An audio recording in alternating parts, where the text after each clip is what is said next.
Welcome to the Great Lakes Health Radio Show with your host, Rita Hubbard Robinson from the Erie County Medical Center. Our show will feature information to improve your health, services from Great Lakes Health, both Erie County Medical Center and Kaleida Health. This is the future of healthcare. This is the Great Lakes Health Radio Show. Good morning, WUFO radio audience.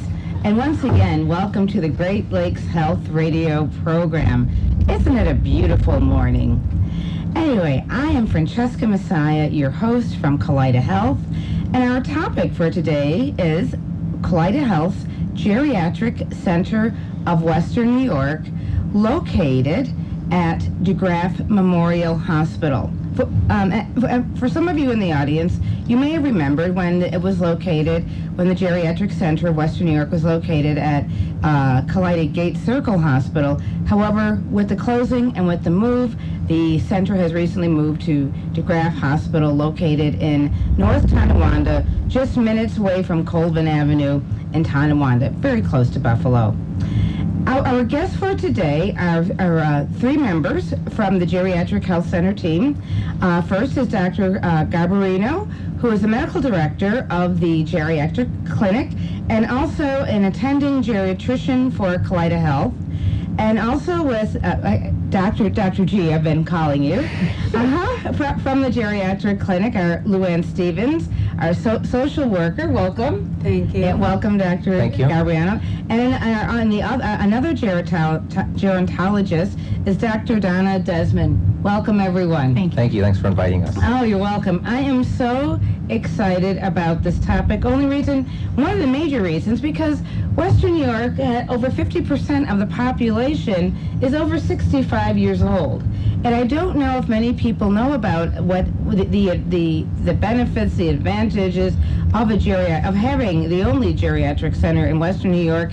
And if you have any loved ones getting ready, I will say almost 68 and over, this could be the center for you, and we will be sharing the phone number throughout the half-hour interview. Well, my first question, I'll direct it to Dr. G. Yes.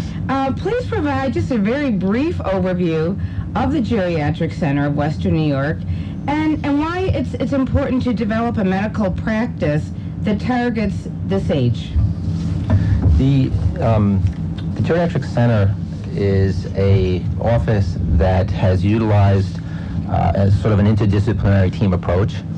So not only do we have geriatricians, and let me just go into a little bit about what a geriatrician is, because people have heard of pediatricians, yes, doctors who take care of babies, children, typically up to a certain age. Mm-hmm. Geriatricians, we're all internists, so we've all done internal medicine, which is the typical doctor who takes care of the adult and the adult on to becoming very old. Geriatricians are individuals who have done internal medicine, and some have actually done family practice. Doctors who have done individual doctors. Okay. Individual doctors, Mm-hmm. and then they've gone on and done fellowships. Mm-hmm. And so each of us has spent either a year or 2 years specializing in the care of elderly. Okay. And so we have 4 geriatricians in our practice, and we also utilize the services of mid-levels, PAs, nurse practitioners. Mm-hmm. But I think what makes us really unique, or our cornerstone, is that we have 2 social workers.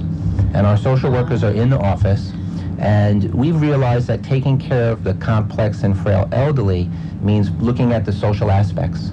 And so we have the ability, when someone comes in to see us, to have a social worker right there on site to bring them in, to help talk to the families, and to help us put together sort of a plan of care. And you said frail elderly, but does someone have to be frail elderly? No, typically the requirements to be seen in our practice are individuals who are 70 years of age and older. Mm-hmm. And you don't need to be frail, but I think if you're a fairly healthy elderly individual, most of your care can be provided either by a family practitioner or an internist, because our specialties really focus on individuals who have multiple complex medical problems. Okay, multiple complex, then that's key.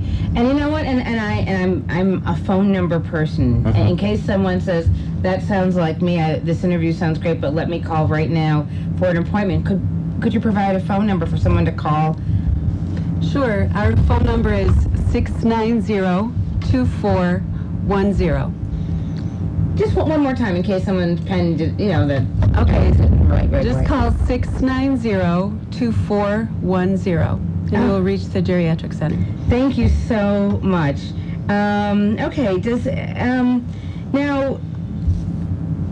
Okay, what are some of the frequent reoccurring medical conditions? I know you touched upon multiple. Like, what are some examples that you see? Well, some of the things, again, as Dr. Garbarino mentioned, we look at, we can do anything that an internist does, so we do take care of people with diabetes, hypertension, heart disease, but we also focus really more on what we call geriatric syndromes, things like falls, like memory issues, including dementia, incontinence, and we also deal a lot with polypharmacy, which just means that people are on a lot more medications than they may have been on because they were younger. And polypharmacy, sometimes is looked at in a negative light, but sometimes people need a lot of medications, if they have diabetes and hypertension and depression and, other issues. So we have to look at those medicines. Are they indicated? Do they have a good reason? And if they don't, do we stop them? So how they work together, what the interactions are. And I think the other person we have on our team through the hospital is we have a doctor of pharmacy who we can consult when we have questions about interactions and the appropriateness of certain medications. And he's actually done, his name is Kevin Mills, who's our main contact, although there's a group of pharmacists that we work with. And he's actually done some extra training in geriatrics specifically. And as Dr. Desmond had pointed out, that the medicines, the older you get, the more likely you are to be on more medications. And the older you get, the more difficult it is for your body to clear these medications, because as your kidneys change or age, or as your liver ages, the medicines get cleared out of the body at a slower rate, and they potentially have more interactions. So really reviewing the medicines and then having a pharmacist that we can call who can help tell us what are the possible side effects, how we should appropriately dose them, I think is a very important aspect of what we do. So then if someone is coming into your office like for a first-time visit, they would be encouraged that, really, almost like mandatory, please bring all your medication. Get a bag and bring all your medications, both prescription and non-prescription medications. How about the herbs and vitamins, everything? Yeah, and they'll come in with, I won't say shopping bags, but shoe boxes and bags and things. And some of the medicines are incredibly outdated. And I understand you paid a lot of money for that medication, and you don't want to dispose of it, and so you hang on to it, and you think that there'll be a need. But when you have so many of these medicines in the house, it's not only a risk for them taking inappropriate medicines, but if they have grandchildren visiting and all. So you can see that going through the medicines, eliminating the things that they don't need, try and streamline it, it can be very helpful. And I was just going to say, because it sounds like in some instances, if a person has medication that says only like an antibiotic, only take, once you're, or it says complete the prescription, you don't complete the prescription, or an age, so it may take a couple, is that something that you do right away, or they may have to, not to say come back, but how quickly are you able to go through someone's medication during that visit to make sure you toss out all the inappropriate? It can take a very long time. Yeah. So it really depends on the patient, and there may be duplicates, so we have to look at that. And I think again, you ask about what's unique about having a center that's geared for geriatrics. Before you come in, we send you some information, and we want you to list your medications. Okay. We tell you what to bring in, but also we schedule you for longer appointments. Okay. So that we try and have the time it takes to go through the medications, to go through your history, to do a good physical exam, and then to even maybe do some sort of screening for cognition, because we all know that as individuals age, memory is not quite as good as it used to be. It wouldn't be uncommon for a spouse to say that their partner, that the memory is bad and they think they have dementia and they're in denial, or for children to say that. And so we try and decipher, is this part of normal aging, or is this something that's a little bit more serious that we have to look into? And then typically in that visit, we try and really encompass everything, including end of life. What would you want if you were to get sicker? and address all these issues, including looking at function. So it's quite a comprehensive snapshot of an elderly person, and it can take upwards of an hour, 2 hours, hour and a half to accomplish that. And I have to say, for our members and listening audience who have someone in their family who needs that extra attention and to talk to, I mean, because your average medical visit is what, 15 minutes or so? And I mean, you just said an hour and a half to 2 hour appointment. I mean, that's the beauty of your specialty, correct? And it's the beauty of our specialty. It's the way we were trained. For those of us who've gone into geriatrics, I'll say it's somewhat of a calling to a certain extent, because you do have to display good listening skills and patience often. And I think that we're also grateful that our program has been funded and sustained not only through grant support, OSHI Foundation, a gentleman that we take care of, Rupert Warren, gave us an endowment that helps fund it, but also through Kaleida. I think Kaleida looked at this population, realized the need in the community, and has supported us. And we're very grateful for that, because we do recognize that under the current reimbursement system, it's difficult to take a half hour or an hour and a half and to often do what we consider is the right thing. Now, if let's say you're speaking with the patient and the family member is there, and you can see that the family member is becoming a little agitated for whatever reason, and not on their cell phone or something, but just becoming agitated with the person, would you then possibly have the social worker come in and just to observe and to keep everyone calm, not calm, but... I would say that also what I sense is the caregiver, whether it be a spouse or a daughter or a son who's brought them in, it's I don't know if agitated is the right word, but it's more stressed. I mean, you can see the stress building up and a frustration, and at that point, it's often good for me to step out and ask the social worker to come in there and maybe even separate the patient from the caregiver. I'll let Luann kind of address that, because Absolutely, and a big part of what we do is not only treat our patients, but we work with our family members. And we work together as a team, working very closely with our doctors in the clinic, but really the most important members of our team are our patients and their family members. We really rely on what they come in and tell us so that we can best figure out how to help them in their healthcare needs over the course of their lifetime. And I would also say, some people do not want to have someone come in with them, a caregiver, for example. Correct. They're independent, which is fine, and we respect that.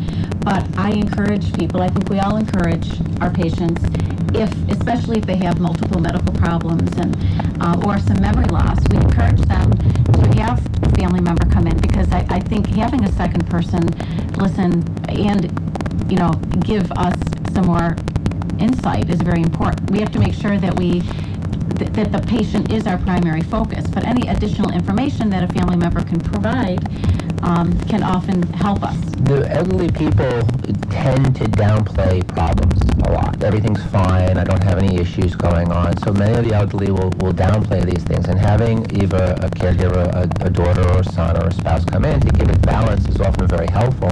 But as Dr. Desmond said, you know, we cover so many things, there's so much information that it's often nice to have your daughter or son with you to take notes and to write down, because we go through all these medicines, and when you go home, even though we try to give you a summary when you leave the office to say what to do, it's often very confusing because, again, it's a lot of information. And if we're going to change some medications, having a second person to listen, to write down and take those notes or is even to bring helpful. issues up. You know, Right. there may be something like, Mom, do you remember this happened? And, you know, during an office visit, there may be so much going on that you may forget to bring up something that's important. So, and we also encourage people to make a list. You know, we may not be able to take care of 15 problems, you know, but if you want to list your top several problems, or we can look at your list and sort of prioritize. And that's important. And one thing I want to say about the list is that if you're making a list, and let's say you already called, what's the phone number again? 690-2410. Thank you. And so if you've called the Geriatrics Center of Western New York and they said they can see you in 3 weeks, you want it. We're pretty popular.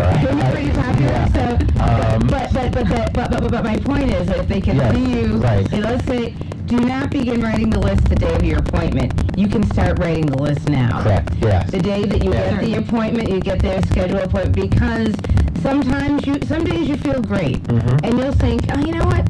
Nothing is bothering me today because it's the day of your appointment. But what you want to do, keep a little note, and you can keep the note you can keep the list in your Bible. It's okay. It's like bringing your car in, right? And you have that noise, and you bring it in there. It runs well, but at least you want to be able to describe the noise accurately when you're in there, so that we can make a decision as to what's the next step. Right, and making the list, it goes for the elderly person over 70, or it goes for the person in their 50s or in their 20s who's taking that person in. Because this way you don't have to guess. And it could be that maybe there was something that happened today, your appointment is a month from now, and maybe you haven't seen it in a month, but at least you've written it down. Right. And you can just keep a list of it, try and keep the list together, put it on your smartphone. But this way it helps, because as I always say, doctors and social workers are not mind readers. They have to have your information in order to have a dialogue. I think that's very important to mention, because, I think just so much of what we can figure out about a problem has to do with what the patient or the family tells us. Yes. And while we're on the note, healthcare proxy. I know we hear a little bit about it sometimes in the hospital. I believe there's a box, and it'll say a box with the healthcare proxy, and I just think of kaleidocides. Could you talk about a healthcare proxy? I'm sure some members of our audience have heard of it, but what's the significance of anyone elderly, really anyone, having a healthcare proxy? Well, New York State's healthcare proxy law allows us to it's a law. I didn't even know it was I thought it was just a piece of paper. Yeah. Let me just make one comment. It's interesting because when it went into a law, that particularly if you went to a hospital or certain facilities, right, Luann, that it was a law that they had to at least give you information about a healthcare proxy, right. Okay. Right, and it was. so it sort of became, from my perspective, a checklist. Like, here's your healthcare proxy, and it kind of turned into, who do you want us to contact almost in case of an emergency? And the true feel of what a healthcare proxy, I think, got a little bit lost when they kind of mandated it that way. Because that's always, even on the corporate challenges, who to contact in case of an emergency, but that's not a proxy. And that's really not that's not the intent of a proxy. Okay. And so I'll let Luann then. The intent of a proxy is to allow you, or to encourage you really, to appoint a person you trust to speak for you in terms of healthcare decisions in the event, if there's an event in your life which deems you incapable or unable to speak about what your wishes are. So, if something seriously happens to you, if you have a fall, does a healthcare proxy member have to, because everyone doesn't communicate with their family, can it be a friend? Can it be the minister? Does it, so yeah, you're shaking your head. Absolutely. It can be anybody that you trust to follow through on, your decisions in regards to healthcare and medical that is the person that you would go to. And, sometimes, people have several children, and so we want to know, it doesn't mean that they can't consult with other people in the family, but that person is the one that you trust to make decisions on your behalf using your wishes, or knowing what your, how you live your life, what your, Your beliefs are. Your beliefs are, Right. exactly. and your values. Right, and I just want to say on the other side of that is that the person, the elder person in this case, or the patient, I'm not going to call it an elder person because we're all older. It's relative, but the patient at the gerontology of the gerontology center, if you've not developed a conversation with someone about your wishes, now is the time. Now is the time to begin to communicate or to begin to develop a trust, to begin to think about who do I trust? And maybe you could even develop it first by saying, who don't you trust? So those who you don't trust aren't even on that list. And so when you begin to decide who is it that you trust, as you begin the healthcare proxy process, this is a person who you want to think about eventually translates into, this is a person you want to put on that form. And you also need to have a discussion with that person. That's what as I'm you saying, mentioned, begin that discussion. because they need to know sort of what your wishes are. Because a lot of people are private, and they'll say it's between God and I. And that's wonderful. That's how it should be. But there has to be the human here on Earth. The other part on the healthcare proxy is there is a section that talks about artificial nutrition and hydration, feeding tubes, basically. Feeding tubes. Yeah, and on the proxy, you need to, that's another important thing to at least discuss with your agent, we call it. Agent is the person that you appoint to act on your behalf, just so they know what your feelings are about that. Well, medicine has advanced so much that we have the ability now to intervene when we feel there are certain individuals who may be in the process of dying, and we have that ability to put them on breathing machines, to put tubes in them to feed them, to put their kidneys on dialysis. There are even certain... You can put kidneys on dialysis without the person... You can put the person, you know... The kidneys fail, and then we put them on dialysis. So we could do all these interventions, and some individuals would want that, and some individuals would not. And this is stated on the form. Well, it may not be stated, but that's why you have that conversation, because the scenarios are so different. We have some people who will come to us and say, well, I'm 85 years old, I don't want any of these tubes, I don't want any intravenous, I don't want any antibiotics, just let me go. And then you say to them, well, wait a minute, now, if you were outside gardening on a hot day, and you got a little dehydrated because you had a urinary tract infection, wouldn't you want us to give you some intravenous fluids, perk you up a little bit, give you some antibiotics, and still maintain the quality of life that you have? And they said, oh, yes, I'd want that. But if I had a big stroke, and I was lying in bed, and I couldn't talk to my children, I couldn't get up, and I couldn't eat, then I wouldn't want those things. So the scenarios are so different. And that's why they should come to the Western New York Geriatrics. What are the reasons? And at least have that conversation. Yes. And often those conversations are wonderful around someone you know who's gone into a hospital, who's had difficulties, and then you could say, gee, if I ever wind up like so and so, I don't think I want to go through that whole process. At this point, I think I would prefer to back off a little bit and have more of an emphasis on comfort than to go through these other issues. I think the reason why we try and address this on our first visit is because it's part of a package deal. And when you start to talk about advanced directives and appointing healthcare proxies to people who are older, some of them think there's a hidden agenda, that we found something and it means that we're after the bank account. Right. Well, why is he talking about this now? He must think that I'm not going to live or whatever. I think that conversation should be made with a 30-year-old, a 40-year-old, a 50-year-old. Exactly.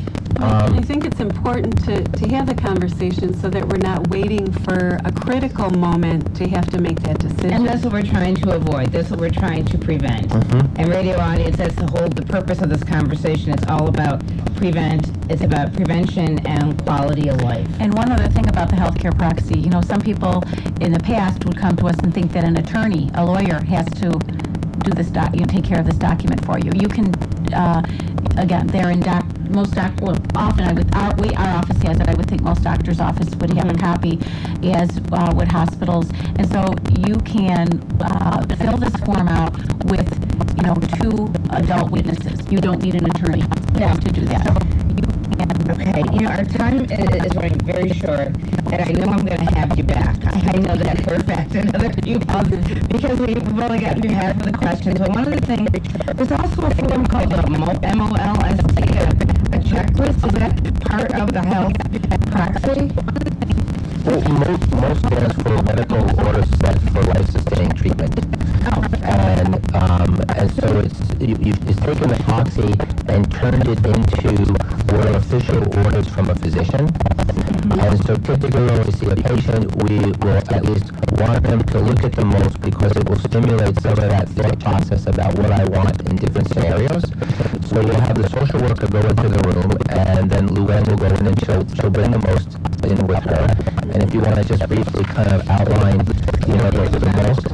They bring it in to discuss the most with the patient and their family. And usually what ends up happening is they take it home to review it and have further discussion. And maybe someone else will review it from there. And then we ask that they bring it back, and then we can go over it with their physician. And when you're there, in case someone wants to call, they may feel more comfortable calling you. Exactly. And please feel free to call. We'll take your calls at any time and guide you in a direction. If you have questions about anything, we can try to guide you in the right direction and give you access to resources that are available to you. We actually have two social workers, so they were with me. Pam is the other one, and they're just wonderful personalities that just fit into our program so well. Thank you. And I just want to mention a couple of the other services, and these are some of the reasons I want to bring you back. This is on the website. I get this information from the Geriatric Center, Western New York website. You also talk about, we talked about Alzheimer's and dementia. As you know, and you said prior, we were initially based at Gates Circle. Yes. And when the decision was made for Gates to close, we needed to find another home to go to. And when we looked around the community, number one, the demographics around DeGraff Hospital is an older community, and all of Western New York is actually aging. Number two, it's a medical center, and it's a little bit smaller scale, obviously, than Gates was, and certainly Buffalo General Suburban. So the convenience of bringing people there and dropping them off worked out very well. Our office is right in front now. But it's also a campus, I think, that is somewhat geared for taking care of an aging population. And it's very few steps from the door to the center. Very few. It's not a long drive right up, and there's an automatic door that opens up, and you walk, it's like 50 steps or something, and you're right in the waiting room. And you get a cup of coffee. And you can get a cup of coffee. The campus itself also has a long-term care facility. It has subacute care. It has acute rehab there. It has adult daycare. We're over. Okay. Yeah. And I'm sorry to cut you short, but we're just told that we're over, and we've almost run over. And so I just want to say thank you again, Dr. Lewis. And next week, your host is Rita Hubbard-Robertson from ECMC. Together, we are one. You've been listening to the Great Lakes Health Radio Show. I'm your host, Rita Hubbard-Robinson. Join us next week for another conversation about your health.